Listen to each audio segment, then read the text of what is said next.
Juice WRLD was one of the brightest young talents in hip-hop, a gifted artist whose openness about mental health and addiction helped change conversations in the music industry. But behind the success was a tragic story of struggle, mischances, and complex relationships, all culminating in his untimely death on December 8, 2019.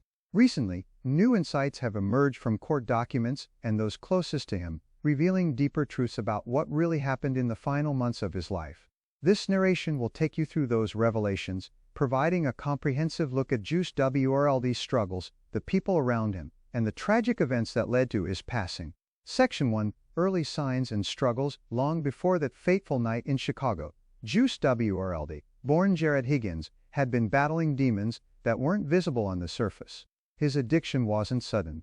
Friends, family, and his management noticed his increasing dependence on prescription drugs and other substances.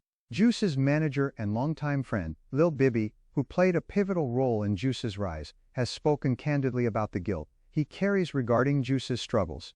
Bibby wasn't just a manager, he was like an older brother, trying to guide a young star through the pressures of fame, addiction, and mental health challenges.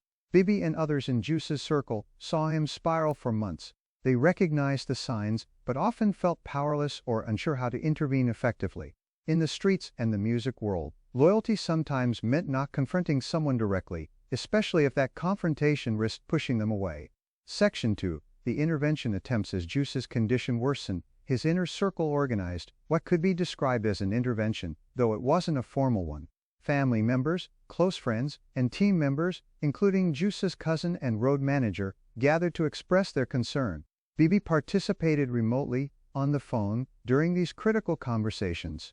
The message was clear: Juice was heading toward self-destruct unless he sought help.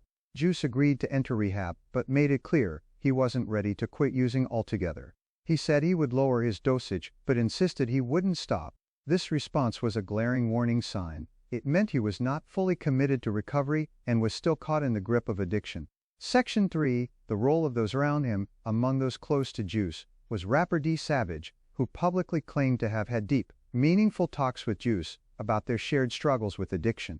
However, evidence from documentaries and witness accounts paint a more complicated picture. Despite the conversations, D Savage was seen providing lean to Juice even when others in the group tried to cut him off. This behavior highlights a harsh reality. Sometimes, those who claim to care can unknowingly enable destructive habits. Juice's girlfriend, Lottie, also tried to set boundaries, banning certain substances from their home and attempting to limit his consumption. Yet Juice found ways around these restrictions, substituting one substance for another. This tension shows how addiction can strain and complicate even the closest relationships. Section 4. Juice WRLD's mental health. Throughout all this, Juice WRLD was battling more than just addiction. He was struggling with severe anxiety and depression. In conversations with Bibby, he expressed feelings of distress and a longing for better days. In one heartbreaking exchange, Juice told Bibby he missed how things were in the beginning, a subtle cry for help that Bibby misunderstood at the time. Instead of recognizing this as a serious warning sign, Bibby saw Juice's behavior as weird, unintentionally deepening Juice's sense of isolation. This misunderstanding underscores how even well-meaning friends and family can fail to grasp the depth of mental health issues, especially when mixed with addiction. Section 5. The night of December 8, 2019, the events of the night Juice WRLD died are tragic and complex. He and his entourage were returning to Chicago on a private jet. Federal agents and Chicago police were waiting at Midway Airport, conducting a planned search based on intelligence reports about drugs and weapons on the plane. The authorities found a large quantity of marijuana, prescription codeine syrup, guns, and ammunition. In a panic, Juice allegedly swallowed multiple Percocet pills to avoid getting caught with them. This action was not a suicide attempt but a desperate reaction born from fear of legal consequences. Unfortunately, it triggered a fatal overdose. Juice began seizing, bleeding from his mouth and nose, while those around him panicked. Witnesses say police prioritized securing the scene over immediate medical intervention, a decision that has sparked controversy and criticism. Paramedics eventually administered Narcan, an opioid overdose reversal drug, but it was too late. Juice WRLD was pronounced dead at the hospital shortly after. Section 6. Aftermath and impact. The immediate aftermath was chaotic. Two of Juice's security team members were arrested for illegal firearm possession, further complicating the situation. Toxicology reports confirmed lethal levels of opioids in Juice's system.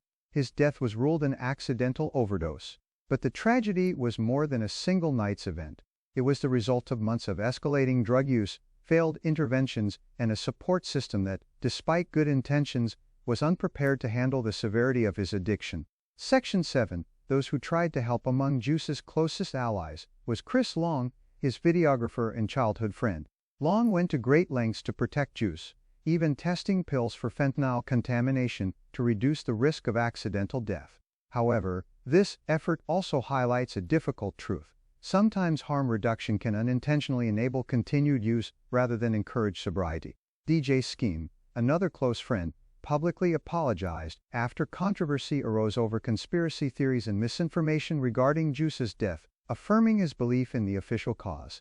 Section 8. Legacy and Lessons. Juice WRLD's mother, Carmela Wallace, has been a strong voice in keeping his legacy honest. She openly discusses her son's struggles, from childhood impulsivity and behavioral issues to the addiction that ultimately claimed his life. She established the Live Free 999 Foundation to help young people facing similar challenges, emphasizing the need for professional support for addiction and mental health.